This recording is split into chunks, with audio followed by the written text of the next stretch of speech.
तो आपका स्वागत है आज की कहानी में। मैं रजनीश आपके लिए नई कहानी लेकर फिर आ गया हूं। आज की कहानी का नाम है काबुली वाला, जिसे लिखा है श्री रविंद्रनाथ टैगोर ने। तो आइए सुनते हैं आज की कहानी काबुली वाला।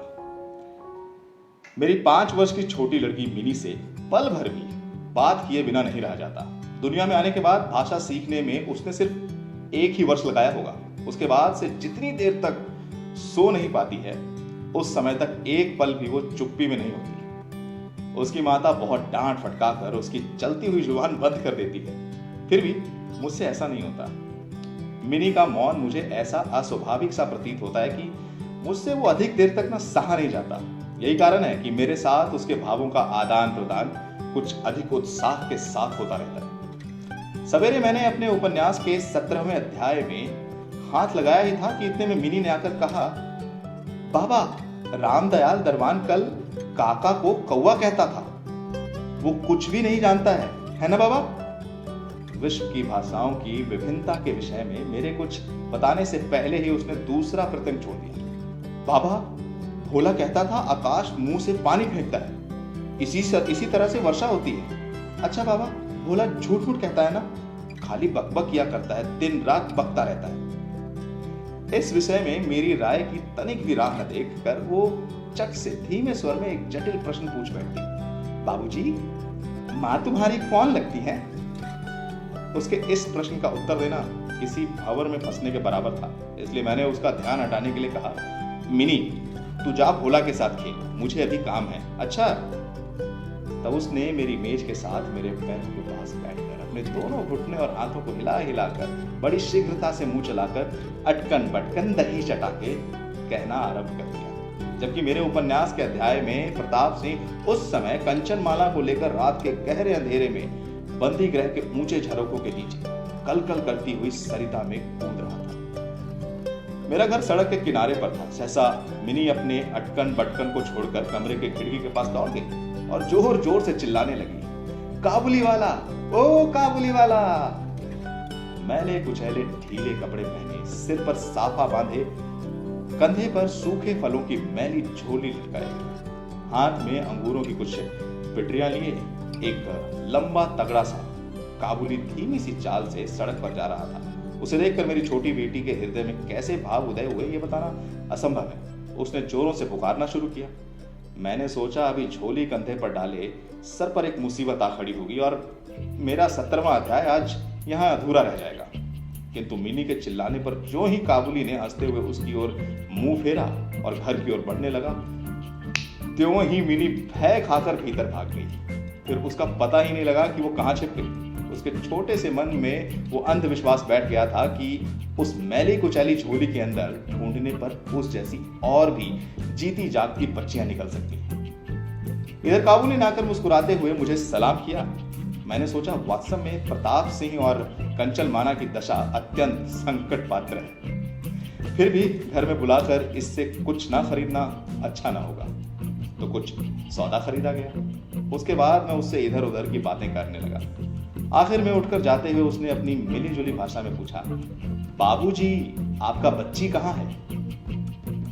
मैंने मिनी के मन में व्यर्थ का भय दूर करने के लिए उसे भीतर से बुलवा लिया। वो मुझसे बिल्कुल सटकर काबुली के मुख और झोली की ओर संदेह से देखती खड़ी रही।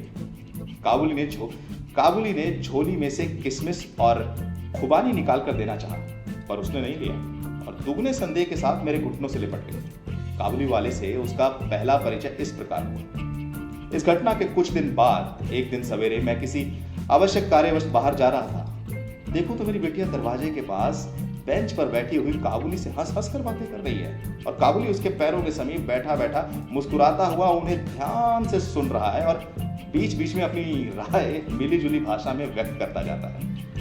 मिनी को अपने 5 वर्ष के जीवन में बाबूजी के सिवा ऐसा धैर्य वाला श्रोता शायद ही कभी मिला हो। मिनी की झोली में बादाम किशमिश से भरी हुई थी। मैंने काबुली से कहा, इसे ये सब क्यों दे दिया?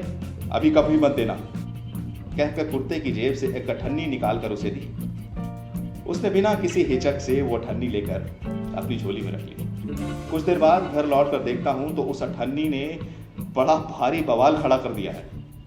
मिनी की माँ एक सफेद चमकीला गोलाकार पदार्थ हाथ में लिए डांट झपट कर मिनी से पूछ रही थी, तूने ये अठन्नी पाई कहां से, बता। मिनी ने कहा, काबुली वाले ने दी है। काबुली वाली से तूने अठन्नी ली कैसे, बता।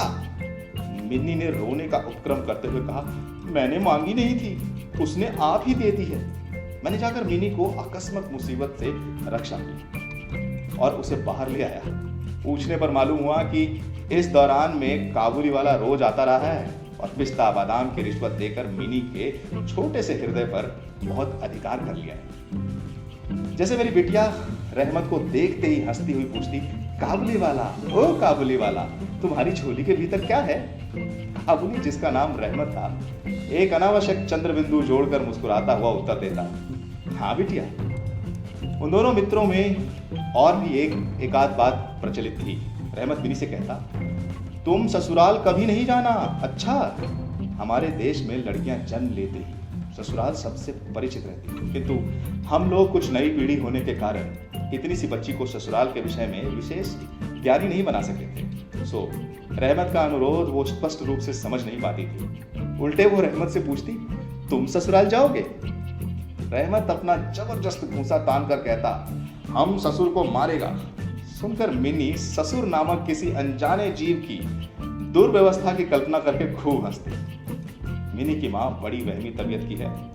राह में किसी प्रकार का शोरगुल हुआ नहीं कि उसने समझ लिया कि संसार भर के सारे मस्त शराबी हमारे ही घर की तरफ दौड़े आ रहे हैं। उसके विचारों में ये दुनिया इस छोर से उस छोर तक चोर, डकैत, मस्त शराबी, सांप, बाघ, रोगों, मलेरिया, तिलचट्टे और अंग्रेजों से भरी पड़ी।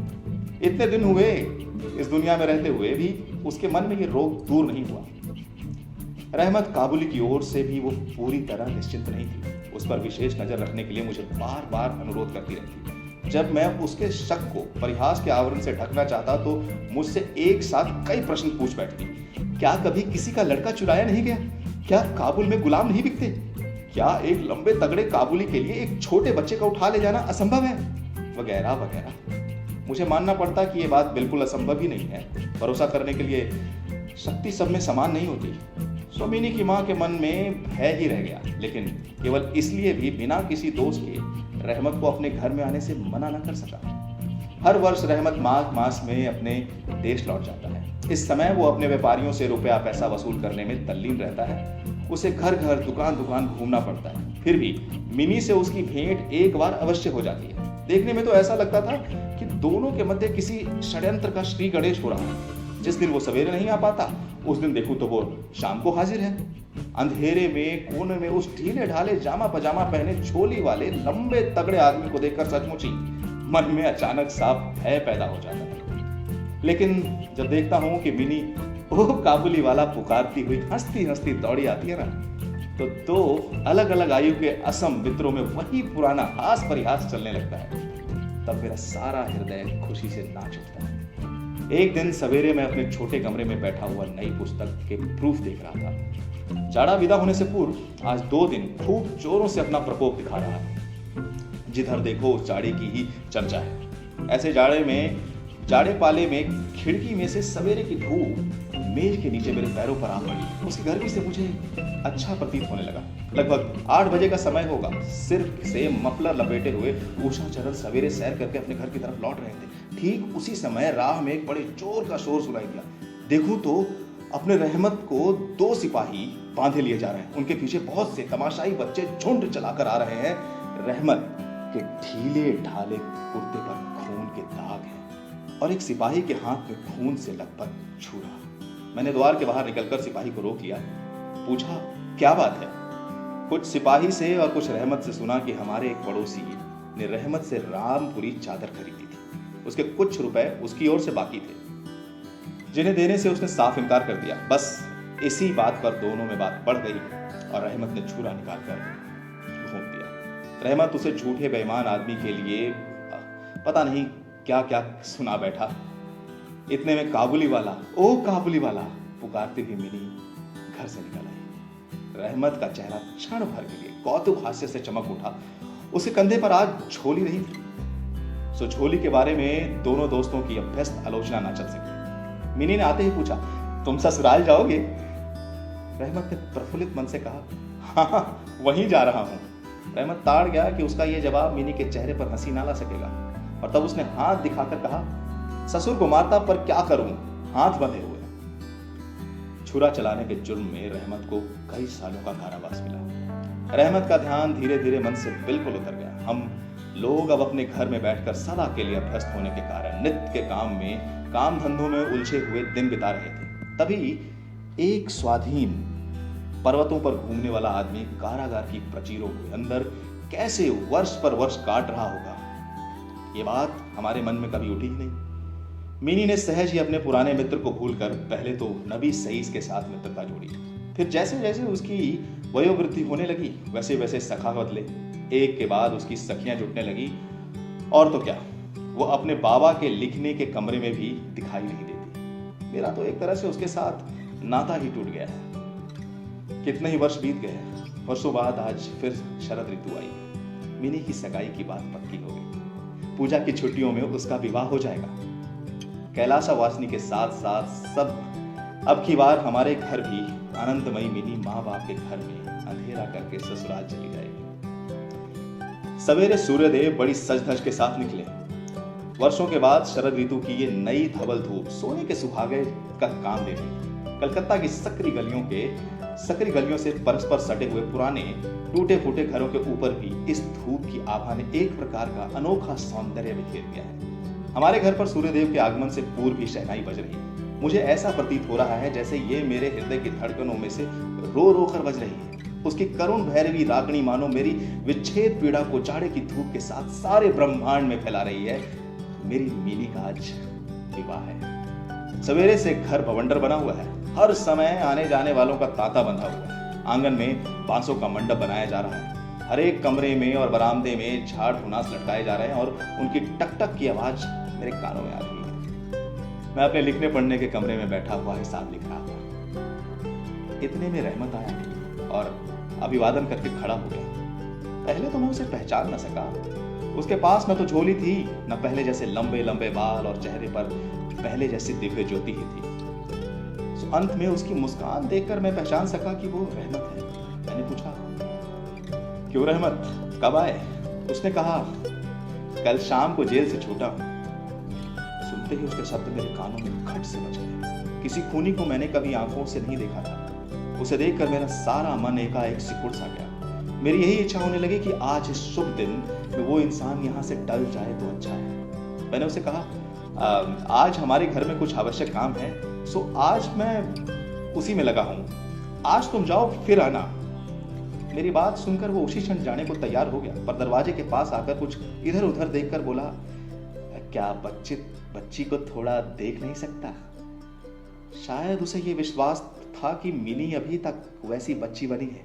उसने सोचा हो कि मिनी अब भी पहले की तरह काबुली वाला पुकारती हुई दौड़ी चली आएगी। उन दोनों को पहले हास परिहास में किसी प्रकार की रुकावट न होगी। यहाँ तक कि पहले की मित्रता की याद करके वो एक पेटी अंगूर और एक कागज के दोने में थोड़ी सी किशमिश और बादाम शायद अपने देश के किसी आदमी से मांग तांग कर लेता आया था। उसकी पहले सी मैली कुचैली झोली आज उसके पास न थी। मैंने कहा, आज घर में बहुत काम है, सो किसी से भेंट न हो सकेगी। मेरा उत्तर सुनकर वो कुछ उदास सा हो गया। उसी मुद्रा में एक बार मेरे मुख की ओर से दृष्टि से देखा, फिर अभिवादन करके वो दरवाजे की तरफ गया। मेरे हृदय में न जाने कैसी वेदना सी उठी। मैं सोच ही रहा था कि उसे बुलाऊं, इतने में देखा कि वो खुद ही चला आ रहा है। मेरे पास आकर बोला, ये अंगूर और कुछ किशमिश और बादाम बच्ची के लिए लाया था, उसे दे दीजिएगा। मैंने उसके हाथ से सामान लेकर पैसे देने चाहे, लेकिन उसने मेरे हाथ को थामते हुए कहा, आपकी बहुत मेहरबानी है बाबू साहब, हमेशा याद रहेगी, पीसा रहने दीजिए। थोड़ा रुककर फिर बोला, बाबू साहब, आपकी जैसी मेरी भी देश में मेरी बच्ची है। मैं उसकी याद करके आपकी बच्ची के लिए थोड़ी सी मेवा हाथ में ले आया करता हूँ। मैं यहाँ सौदा बेचने नहीं आता। कहते हुए उसने ढीले ढाले कुर्ते के अंदर हाथ डालकर छाती के पास से एक मैला कुचैला हुआ कागज का टुकड़ा निकाला और बड़े जतन से उसकी चारों तहें खोलकर हाथों से उसे फैलाकर मेरी मेज पर रख दिया। देखा कि कागज के उस टुकड़े पर एक नन्हे से हाथ के छोटे से पंजे की छाप, फोटो नहीं, तेल चित्र भी नहीं। हाथ में थोड़ी सी कालिख लगाकर कागज के ऊपर उसी का निशान ले लिया गया है। अपनी बेटी के इस स्मृति पत्र को छाती से लगाकर रहमत हर साल कलकत्ता की गली कूचों में सौदा बेचने के लिए आता है। और तब वो कालिक चित्र मानो उसकी बच्ची के हाथों का कोमल स्पर्श उसके बिछड़े हुए विशाल हृदय में अमृत उड़ेलता रहता है। देखकर मेरी आंखें भर आई और फिर इस बात को बिल्कुल ही भूल गया कि वो एक मामूली काबुली मेला वाला है, मैं एक उच्च वंश का रईस हूं। तब मुझे ऐसा लगने लगा कि वो वही है जो मैं हूं, वो भी एक पिता है और मैं भी। उसकी परवाते से नहीं छोटी बच्ची की निशानी मेरी ही मिनी की याद दिलाती है। मैंने तत्काल ही मिनी को बाहर बुलवाया। हालांकि इस पर अंदर घर में आपत्ति की गई, पर मैंने उस पर कुछ भी ध्यान नहीं दिया। विवाह के वस्त्रों और अलंकारों में लिपटी हुई बेचारी मिनी मेरे मारे लज्जा के सिकड़ी हुई मेरे पास आकर खड़ी हो गई। उस अवस्था में देखकर अहमद काबुल पहले तो सकपका गया। उसे पहले जैसी बातचीत न करते बना, बाद में हंसते हुए बोला, लल्ली सास के घर जा रही हो क्या? मिन्नी अब सास का अर्थ समझने लगी थी, सो अब उससे पहले की तरह उत्तर देते न बना। रहमत की बात सुनकर मारे लज्जा के उसके कपोल लाल हो उठे। उसने मुंह को फेर लिया। मुझे उस दिन की याद आ गई जब रहमत के साथ मिनी का प्रथम परिचय हुआ था। मन में एक पीड़ा की लहर दौड़ गई। मिनी के चले जाने के बाद एक गहरी सांस लेकर रहमत वहीं फर्श पर बैठ गया। शायद उसकी समझ में यह बात एकाएक साफ हो गई कि उसकी बेटी भी इतने दिनों में बड़ी हो गई होगी और उसके साथ भी उसे अब फिर से नई जान पहचान करनी पड़ेगी। संभवतः वो उसे पहले जैसी नहीं पाएगा। इन 8 वर्षों में उसका क्या हुआ होगा कौन जाने। सवेरे के समय शरद की स्निग्ध सूर्य किरणों में शहनाई बजने लगी और रहमत कलकत्ता की एक गली के भीतर बैठा हुआ अफगानिस्तान के मेरू पर्वत का दृश्य देखने लगा। मैंने एक नोट निकालकर उसके हाथ में दिया और कहा, रहमत तुम अपने देश चले जाओ, अपनी बेटी के पास। तुम दोनों के मिलन सुख से मेरी मिनी सुख पाएगी। रहमत को रुपए देने के बाद विवाह के हिसाब में मुझे उत्सव समारोह के 2-1 अंग छांट कर काट देने पड़े। जैसे मन में थी वैसी रोशनी नहीं करा पाया, अंग्रेजी बाजा नहीं बजा पाया, घर में औरतें बड़ी बिगड़ने लगी। सब कुछ हुआ, फिर भी मेरा विचार है कि आज एक अपूर्व ज्योत्सना से हमारा शुभ समारोह उज्जवल हो उठा। तो ये थी कहानी काबुली वाला, लिखा था रविंद्रनाथ टैगोर ने। तो आपको ये कहानी कैसी लगी नीचे कमेंट बॉक्स में लिख के जरूर बताइएगा। अगर आप इसे फेसबुक पर देख रहे हैं तो मेरे पेज को लाइक करिएगा, और अगर आप इसे यूट्यूब पर देख रहे हैं तो हमें जरूर सब्सक्राइब करिएगा और बेल आइकन जरूर दबाइएगा ताकि नेक्स्ट अपडेट मैं जब भी करूं तो आप तक इंफॉर्मेशन सबसे पहले पहुंचे।